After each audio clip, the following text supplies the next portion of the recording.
Fox Weather storm tracker Brandon Copic. Brandon, accident check, not to make light of it, but you'd said last hour, no accidents. Have you seen any more slide-offs since we've talked last? Yeah, thankfully there's only been one vehicle I've seen that was a slide-off, and a Michigan State Trooper was up here helping them. I asked them if they needed any help. Thankfully, it was a pretty easy car to get back on the road, thankfully. But overall, the roads are very slick and icy, but everybody's taking it very carefully. So as you expect out of the people that live up here, you know, we're in a lot of rural areas as well. So people know how to drive up here, thankfully, and it's really helping with the lack of any sort of, I haven't seen a single accident and one slide off. So overall, in these blizzard conditions, everybody's doing pretty well.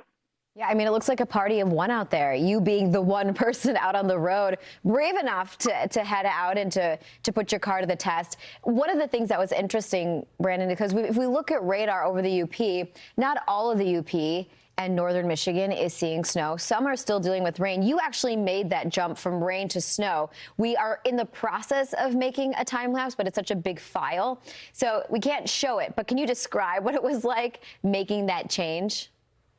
Yeah, I mean, starting the day off in Marquette, it was light rain and about 40 degrees. And that's where I stayed last night. And then it took no more than going about a half hour to 45 minutes to the west, which, of course, you see the increase in elevation as well that happens. And it went from rain and wet roads to completely snow-covered roads. And it's always astounding to see that quick and easy transition.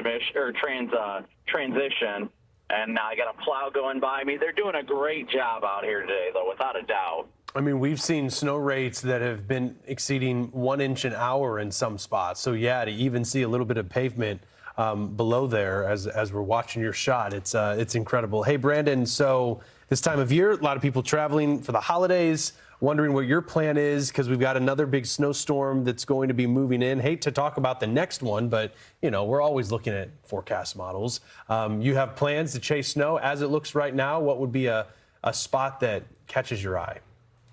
Yeah, so right now I'm planning today through the afternoon to stay up here in the UP. As we get into the later evening hours, I'm going to go south into the lower peninsula, provided the Mackinac Bridge stays open and I can cross.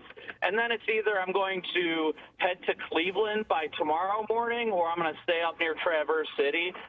Personally, right now, I'm leaning more towards Cleveland and just east of Cleveland, Ohio, because they're supposed to get a pretty intense band of lake effect right over the interstate that's going to be dumping a lot of snow when people are out there traveling for the holidays. So want to make sure to go out and help whoever we can, however we can. And following that, we'll probably the same area on Friday and then headed west towards Iowa for Saturday snow.